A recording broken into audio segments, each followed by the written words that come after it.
Porque depois eu vou mandar para vocês um aplicativozinho que pode transformar essa aula em PDF.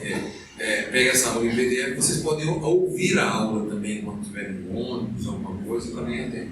Professor, cada mês é um professor? Cada mês é um professor. Eu vou ver, dependendo da aula que vem, próxima, daí eu vejo provavelmente eu dei ela para vocês só para acompanhar essa linha de raciocínio. Aí vocês já estão acostumados comigo e a gente vai mais nos originais. Tanto novo quanto velho. Fica melhor até para na hora de um bom pregador e um bom exegeta. Então, ou seja, o que eu vou falar aqui agora. Sim. Você pode informar mais ou menos a data? Olha, irmão, você vai ter que orar muito. Eu subi ao monte com ele. Provavelmente eu vou dar na última aula. Na última aula? Na última hora. Prova comigo. Você prova. Por isso que eu estou pedindo para vocês se lembrarem muito bem de mim. Eu não vou ter misericórdia de vocês na hora da prova. Está ali sentadinho, pedindo que Deus olhe com os olhos dele para ninguém fazer coisa errada, nem pecar. Prova. Por quê? Porque tudo que vai estar na prova é o que eu estou falando. Como também a prova pode ser algo prático. Também não, amanhã, a próxima aula também, na próxima quarta, não vem por causa disso não, né, gente? Prático. Desse jeito isso eu tô no pânico. Eu não tô querendo primeira aula da matéria, eu tô assustada, velho. Agora professor, já tá parecendo que você vai abrir a boca. Eu estou só pedindo para vocês estudarem. Irmão, vamos começar uma campanha de oração? Eu só estou pedindo para estudar. Só para estudar. Última aula, a prova vai ser na última aula, no final. E estudar. Entendeu? Simples assim.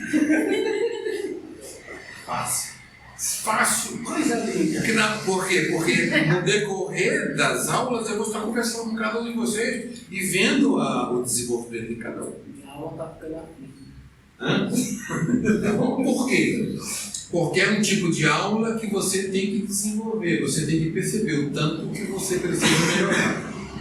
Eu não posso simplesmente dizer que você tem que subir no público de qualquer forma. Você tem que dar o seu melhor. Se estudar, que é como eu vou falar.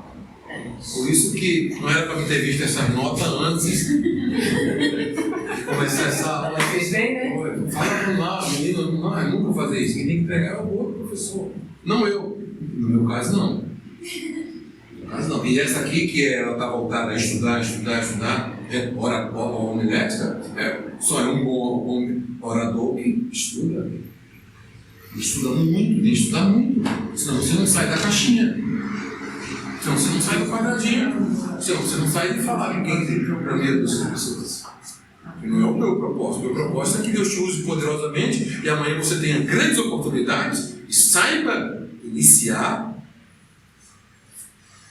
fazer uma dissertação, fazer uma ilustração, fazer uma conclusão, encerrar e dizer: Deus, que bênção ser um orador, saber falar num lugar como esse. E as pessoas dizem: Deus abençoe, Deus te abençoe. Não com fingimento, não com falsidade. Deus te abençoe. Parabéns, sendo que você é ruim. Sendo que você é ruim. Não. Para ruim, na oratória, você vai ter que saber que você precisa melhorar, os pontos que você precisa melhorar, e eu estou aqui para melhorar cada um de vocês no período que eu estiver aqui. Então, aproveite, vocês pagam para isso, né? Eu estou aqui para ser usado, então saiba usar.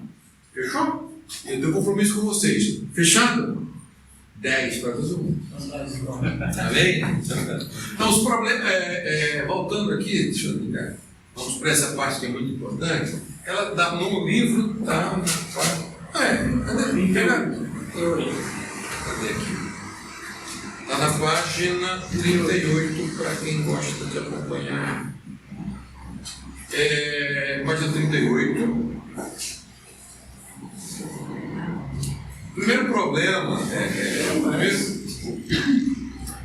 primeiro problema, na verdade são vários problemas, né? Da homilética. A homilética ela tem vários problemas.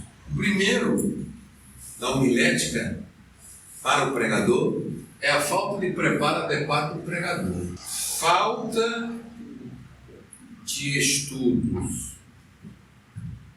Agora vocês me entenderam por que quando eu vi as notas, não que isso vai reprovar, não, é porque eu tenho um compromisso com vocês. Então o estudo vai fazer você, estudo para você ser alguma coisa na vida, filho, estudo para você ser alguma coisa na vida. Eu dou aula há mais de 20 anos, eu fico imaginando se eu não tivesse estudado, eu não estaria aqui com vocês. E eu já tive aí. Então, não é uma questão de nota, é uma questão de honra, de aprender. Conhecimento ninguém tira de vocês.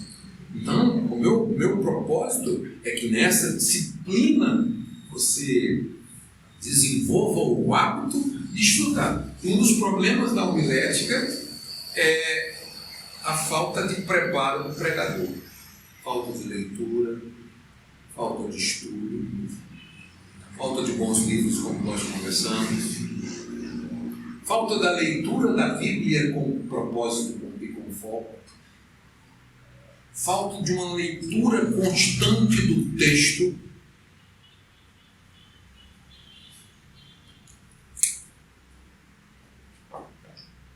Leia um versículo e só saia do versículo depois que você entender. Vou repetir. Eu não leio mais a Bíblia.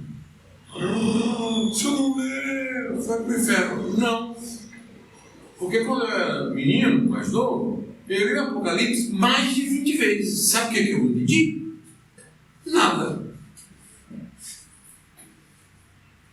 Quando eu comecei a estudar, aí pronto. Aí minha mente mudou. Porque eu aprendi a questão histórica, dogmática, período, tempo, o que quer dizer o texto. Então eu não tenho mais a religiosidade de ficar querendo ler a Bíblia em mano. Não ridicularizando quem faz isso. Não, imagina, eu fiz muito isso. Eu quero dizer que isso não me fez aprender. Fez eu decorar. E decorar não é aprender. Aprender é estudar. Aprender a escrever. Aprender a ler. Aprender a reler. Aprender a ler. E só sair do texto depois que você entender. No princípio criou Deus os céus e a terra. Que princípio? No princípio da onde? Que terra e céus, quem escreveu? Por que ele escreveu? Por quê? Pronto, você não precisa ter pressa em ler a Bíblia inteira, em entender a Bíblia inteira. Ninguém, nem os maiores teólogos, nem brasileiros, nem americanos, enfim, nunca conheceram, ninguém conhece todas as escrituras. Então por que ter tanta pressa? Então não saia do texto. Eu, experiência própria, eu não saio de texto de jeito nenhum. E ligo para um amigo, rapaz, eu estou com dúvida. Aí, o que é que você tem dúvida? Estou dúvida nisso. Estou com dúvida se existe porta. Porque o fúnebre, Jesus fala no meio.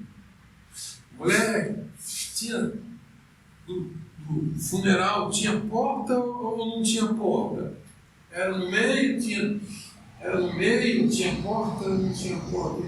Ele vem com a caravana e para no meio da porta. Tinha porta, a cidade tinha porta, não tinha porta. Sabe essas coisas? Naquela época tinha porta. Que tipo de porta? Era essa porta? Que porta que era? Era de madeira ou não era? A cidade tinha porta, aliás, não tinha. Por que a Bíblia fala que tem porta? Sabe essas coisas que nós não se atentamos e ficamos vivendo superficial e aceitamos? E esse aceitar o mundo superficial é a falta de cultura, a falta de preparo adequado, a falta de estudo. Então não saia de um texto sem entender. Leia a Bíblia inteira, estude ela toda. Leia diariamente, mas leia entendendo. Meu filho sabe que eu leio todo dia e a minha Bíblia fica na minha cabeceira. Tenho um hábito de leitura. Só que eu não tenho o hábito de ficar lendo mais e relendo. Porque senão eu chego no final e não entendo. Eu conheço inúmeras pessoas que eu pergunto: você leu a Bíblia inteira? Li 70 vezes, 3 vezes.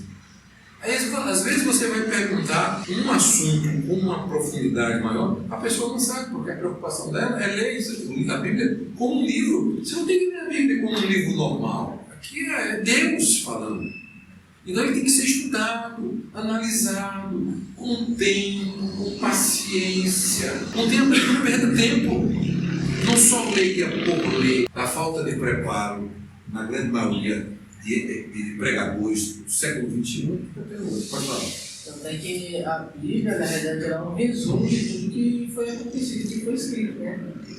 Ela é só um resumo, só porque se for ver toda a história do que aconteceu, não tem como escrever lá pelos textos. Então é só por isso que a gente tem que estudar, não é isso? Exato, porque na verdade só o que está escrito aqui é tudo que aconteceu para usar como regra, enfim. A Bíblia já é grande, né? As pessoas já acham grande, né?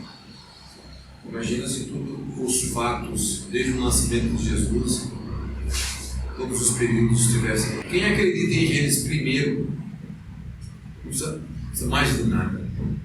Porque Gênesis primeiro diz assim: no princípio criou Deus os céus e a terra. Ponto. Gente, isso é tão profundo que só está dizendo assim: foi Deus que criou no princípio. Olha só, todas as coisas.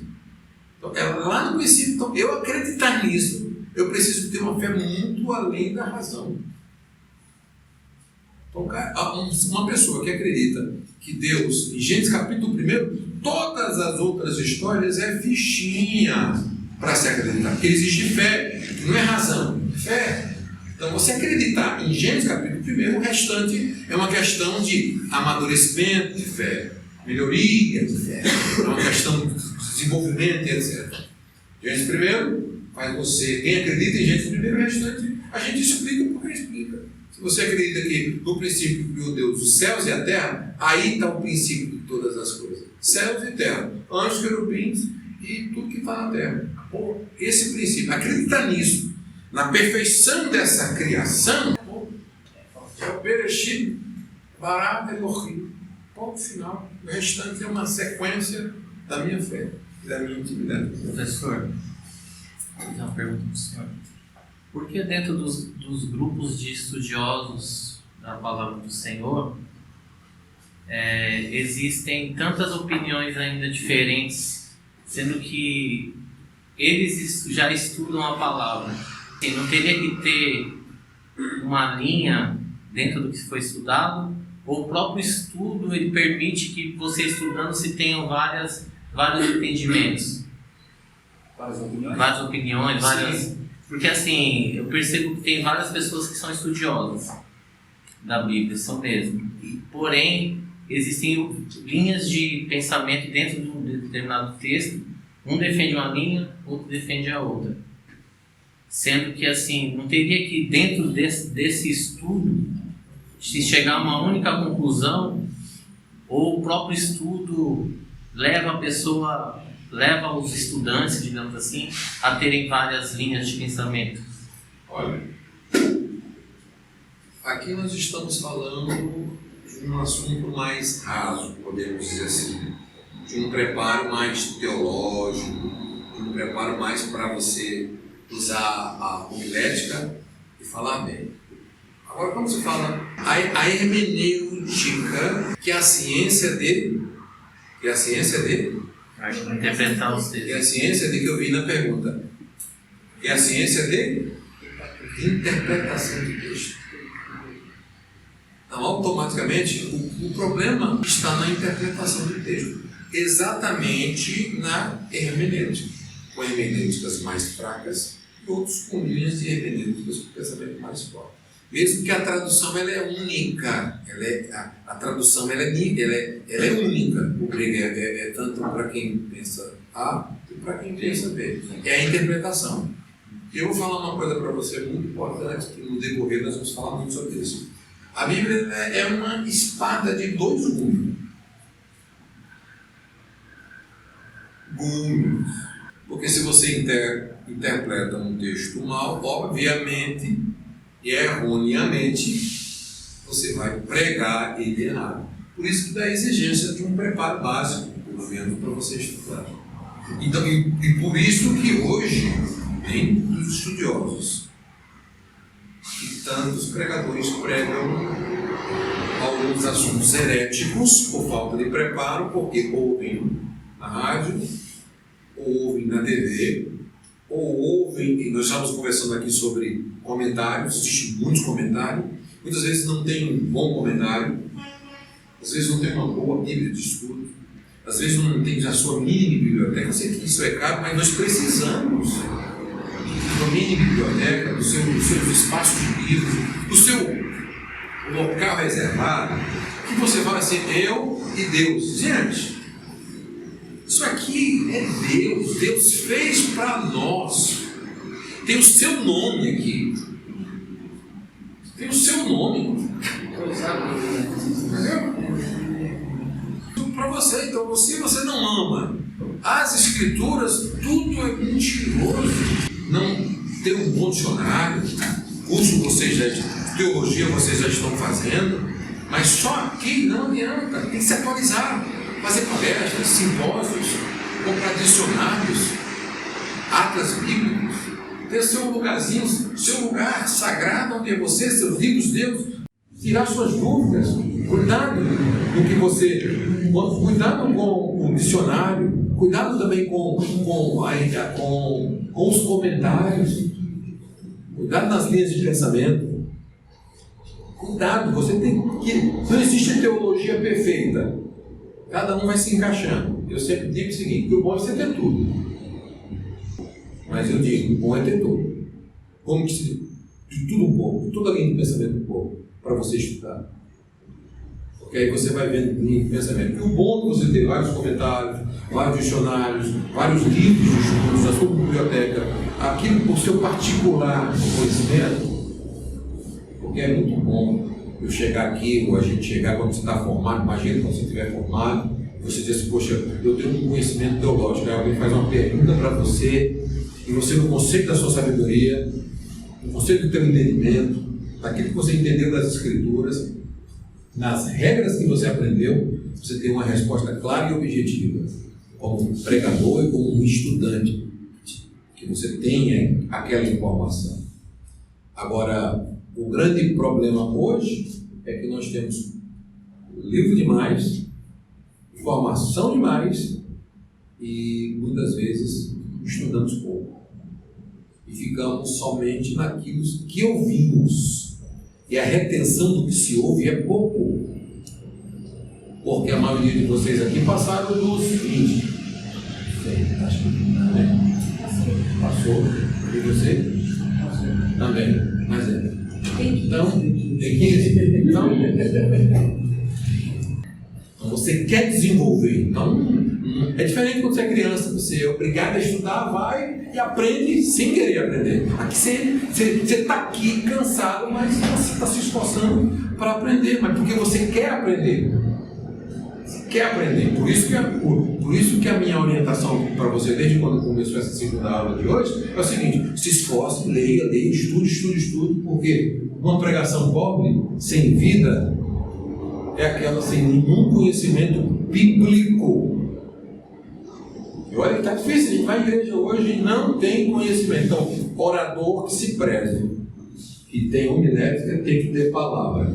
E para ter preparo, se você não tem condições de estudar, compre livro. Leia, estude,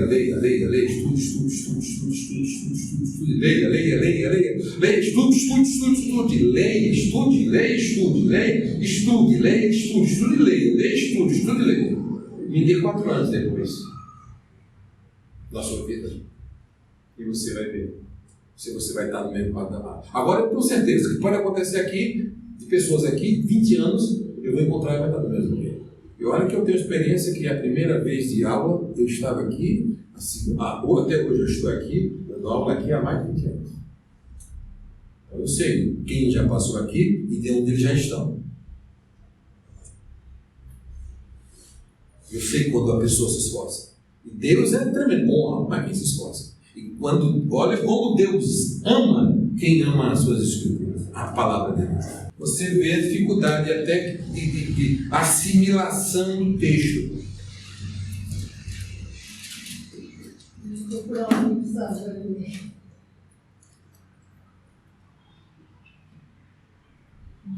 Vergonhoso. Difícil. Deus tem misericórdia. Que você não seja assim. Eu estou falando de homilética. Eu estou numa sala de aula. Eu quero que você não seja assim. Por isso que a gente sofre com pessoas que não têm compromisso com a palavra. Palavra, o avivamento, tudo que vier, vem pela palavra. É a prioridade de todas as coisas. Depois disso vem cura, milagres, maravilhas e tantas outras coisas que acontecem. Mas é a palavra, a prioridade.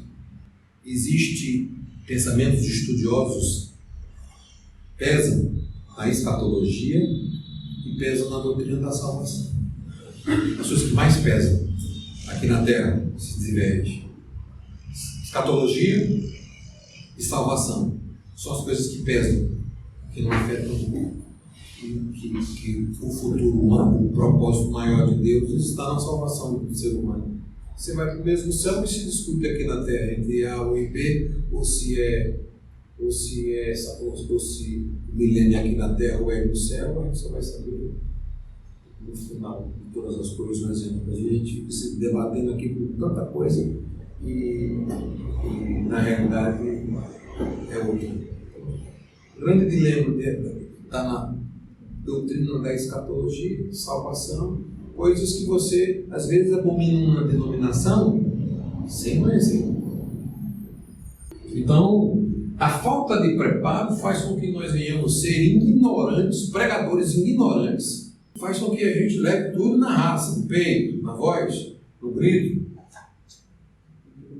na plateia, no marabalismo, fazendo tudo de palhaço, fazendo o auditório, sabe? É Papai Smurf, é Papai Noel, é tudo para o povo poder entender, e a palavra não é pregada. Nós achamos e temos uma convicção que se a gente não brigar, não pular, não gritar, não tal, não, isso não. Quando eu tinha isso, quando eu vim melhorar isso, eu melhorei muito minha vida. Não estou pedindo para ninguém mudar de posição. Nada, isso eu estou falando de posicionamento. Melhorei muito. Eu pulo, grito, choro, pulo, adoro. Tudo, faço qualquer coisa. Mas depois que a palavra é introduzida no meu coração, fora disso, não me engane, que eu não nasci para ser enganado. Palavra. Aí ela gera a fé, gera a libertação, gera o quebrantamento. Aí uma pessoa quebrantada, se concorda que ela chora, fala coisa estranha, se arrepende, é outra coisa. Não é por força. Mensagem homilética pregada é com unção, no direcionamento, com propósito. E quem é que transforma? A palavra através do Espírito Santo. Acabou. Quando você entender isso, prega a palavra. E o restante é Deus que faz o milagre. Mas um pregador despreparado, você vai encontrar o que a gente vê hoje no Brasil. Da nojo, da vergonha, desculpa. Mas hoje em dia, se você não der um pulo ou falar língua estranha, você é frio. Aí já chama daquela igreja lá de Apocalipse. Isso, igreja morna. Mas eu concordo com você. Mas é onde você está. Eu sou pentecostal, eu posso pular, posso lutar, posso fazer o que eu quiser. Mas eu entendo regras de homilética e sei até onde eu posso. Como eu posso. E eu posso me controlar. E eu posso fazer. Só que se você é frio, se você é morno, se você pula, se você não pula, é uma decisão sua e depende de onde você está.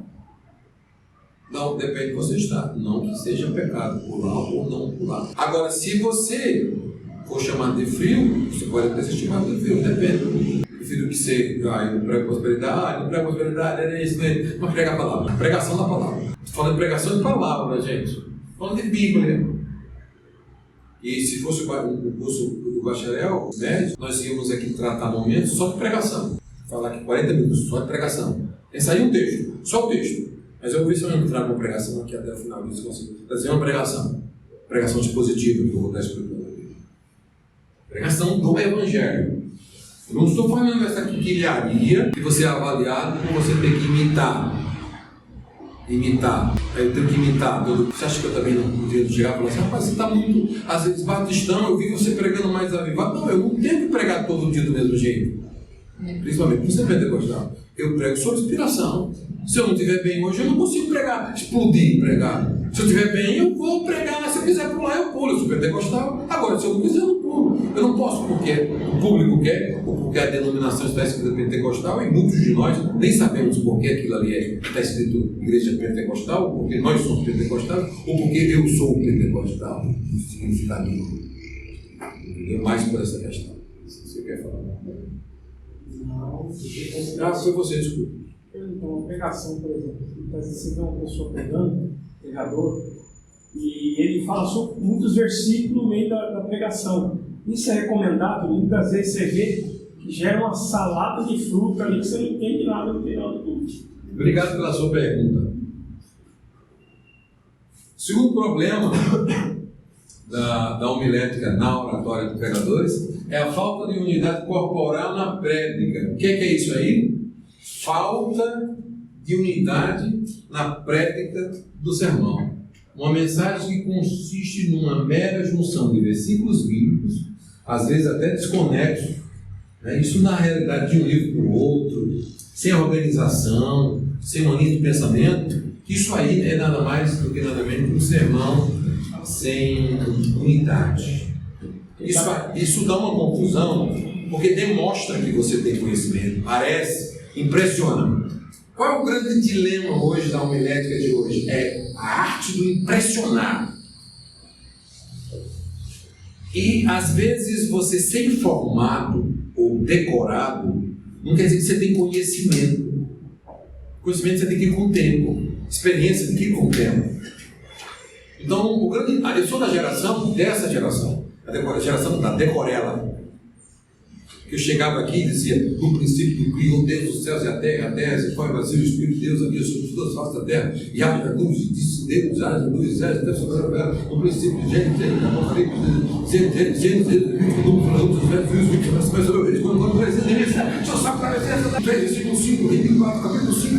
então você fazia uma junção, Antigo Testamento, aí e fala o Antigo, vem um novo, vai o velho, vem um novo, faz uma salada.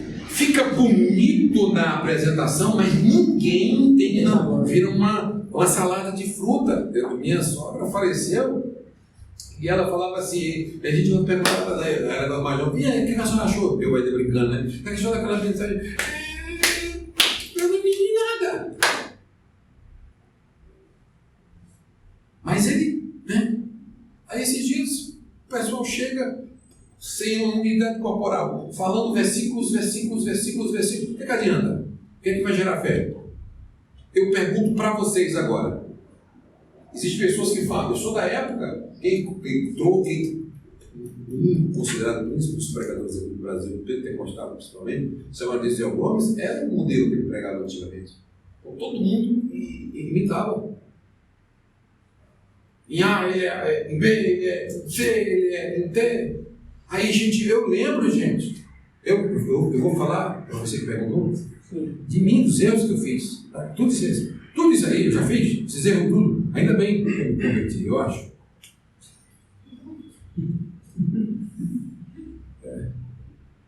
Chegava no púlpito para impressionar. Apareceu, meus irmãos, amém, obrigado, meus irmãos que meus amigos, porque no princípio criou Deus os céus e a terra. No A ele é, tá, no B ele é, no C ele é, tá, mas meus irmãos, em Gênesis capítulo 4, meus irmãos, em Mateus ele é, em Gênesis ele é, aleluia. Aí você vem, traz todo aquele paralelo. Aí, o que era que eu ouvia dos falsos? Se pregavam. Você prega muito, decora ela, teológica, não ridiculariza. Eu até faço. No momento de uma mensagem, o céu é bom, o céu é eterno, o céu é grandioso, o céu é para os eleitos, o céu é, sabe, para nós que somos pentecostais. Mas não quer dizer que isso vai trazer todo conhecimento. A pregação ela tem que trazer conhecimento, gente. Ela tem que trazer informações. Então, quando você só traz decorações, a gente percebe quando você é raso. Então, quando você é raso é quando você decora tudo e tua mensagem não é estudada, ela é totalmente decorada. A falta de conteúdo, essa falta de unidade corporal no texto é muito complicada. Eu tiro por mim, quando eu ouço pessoas que, numa pregação, falam 5 personagens. Vou falar. Eu vou aqui pregar meus irmãos, eu vou falar de Daniel, falei a história de Daniel. Meus irmãos, vou falar de Sansão, falei de Sansão. Meus irmãos, e na mesma pregação, agora eu vou falar de Davi. Fala de Jesus. Agora eu vou falar de Paulo. Agora eu vou falar de Pedro, no final dessa mensagem. O que é que você falou de Paulo? O que é que falou de Pedro? Quando você pega o texto de Paulo, fala só sobre Paulo, conversa só sobre Paulo, fala elegantemente só sobre Paulo, foca sobre o apóstolo, aí as pessoas entendem mais. Agora, quando você fala de vários, e a velocidade da sua fala é muito importante. Erra menos quem fala menos devagar. O pentecostal, na hora da pregação rápida, ele fala sem pensar. Olha, gente, e eu já vou confessar para vocês. Corta depois na filmagem, mas já chega até a falar besteira. Meio palavrão. Ai, pum! Meio palavrão. Ai, na euforia, pum! Mas rapaz, falei. Já era. Perdão, Jesus. Porque púlpito é momento de muita euforia. E na euforia você é traído. E na traição você pode ter consequências na hora da fala. Amém?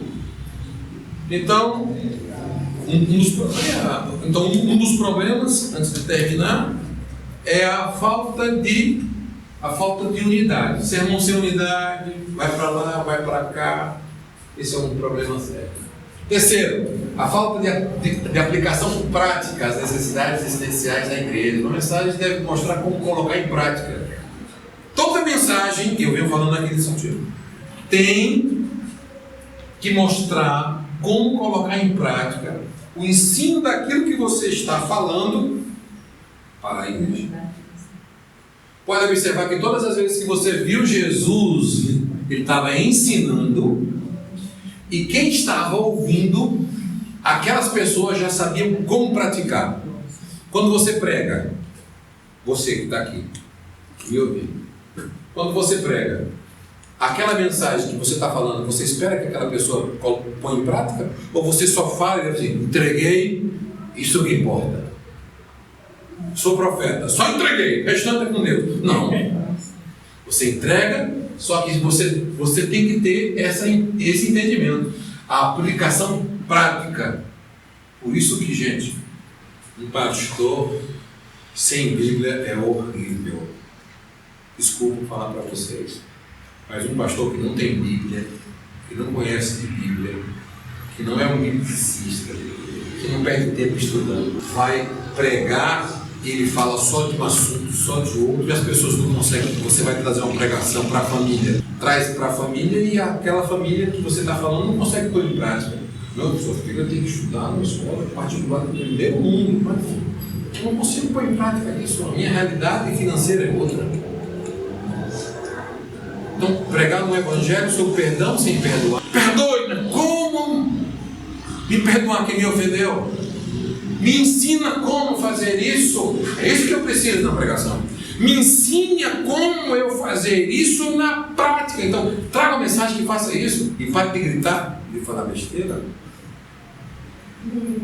Me ensine. É isso que Jesus fazia. Ele ensinava e a pessoa se arrependia na hora. É isso, senão eu prefiro não pregar. Não me convide, não quero ser pregar, não quero pregar, não me convide para pregar se a minha mensagem não fizer efeito na vida de alguém.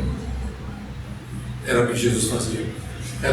As pessoas têm o ensino que você falou, que você pregou, aquelas pessoas têm que, de alguma forma, colocar em prática. Eu vou melhorar aqui, vou melhorar minha vida aqui, vou melhorar minha forma de falar aqui, minha forma de se comportar, minha forma de ser cristão, de ser homem, de ser mulher.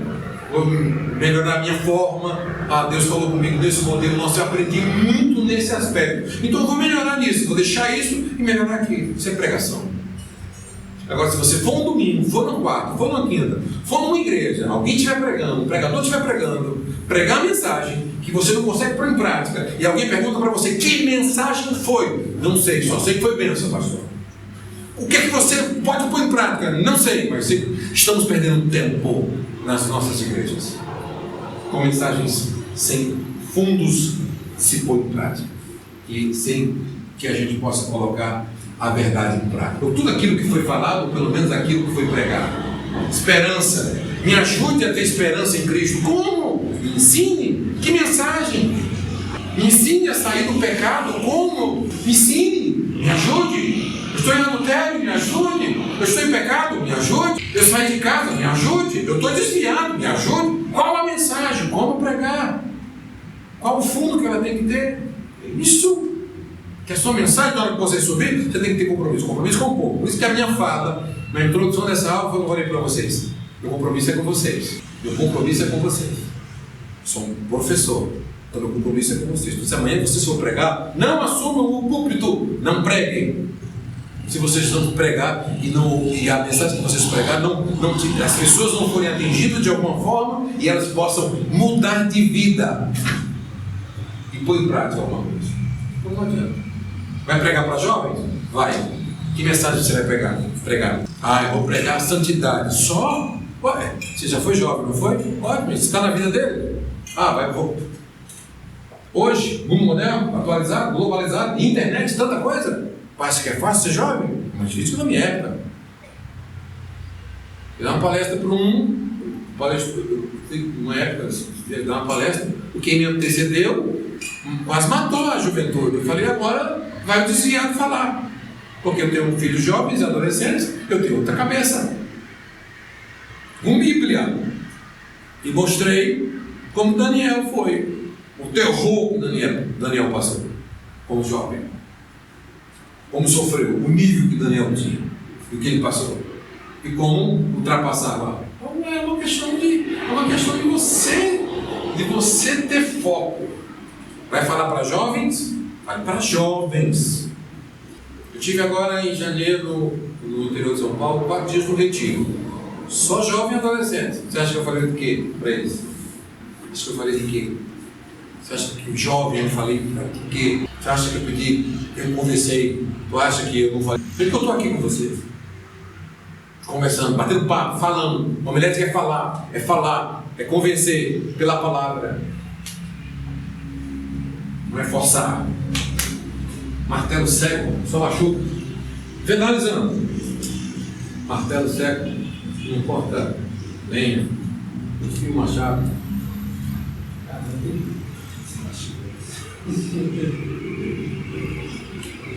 Falta de um bom planejamento ministerial. O pregador eficiente tem que planejar sua pregação com antecipação. Muitos pregadores falam sem nenhum plano ou propósito. O grande problema de quem fala é não se planejar. Sem propósito, sem foco, sem conhecimento. Isso é prático, né? Eu sei que eu vou fazer isso comigo. Fazem todas as vezes. Nossa, já deu 10 meses? Gente, já deu o horário. Mas finalização.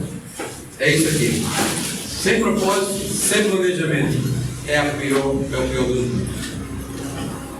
Quarta-feira que vem, venham preparados, venham planejados. Eu posso até dar uma prova, quem sabe, né? Já estou falando em prova, né? Tá bom? Que Deus possa abençoar todos vocês de uma forma rica e poderosa. Nós vamos estudar, olha, não falo, sabe por quê?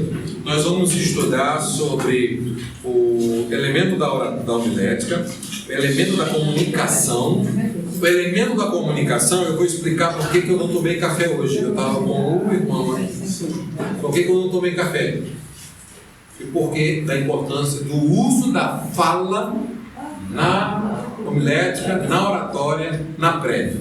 É a diferença de uma pregação, meus irmãos, e uma pregação, meus irmãos. Senhor nosso Deus, nosso Pai, te louvamos porque tua palavra sempre achou ali nos nossos corações. Agora despede-nos em paz. Obrigado por esta aula abençoada. A todos os alunos, que o Senhor possa abençoar de uma forma toda especial. Na próxima quarta, seja uma quarta de bênção e de vitória, em nome de Jesus. Muito obrigado. Deus abençoe. Até quarta-feira, meus irmãos.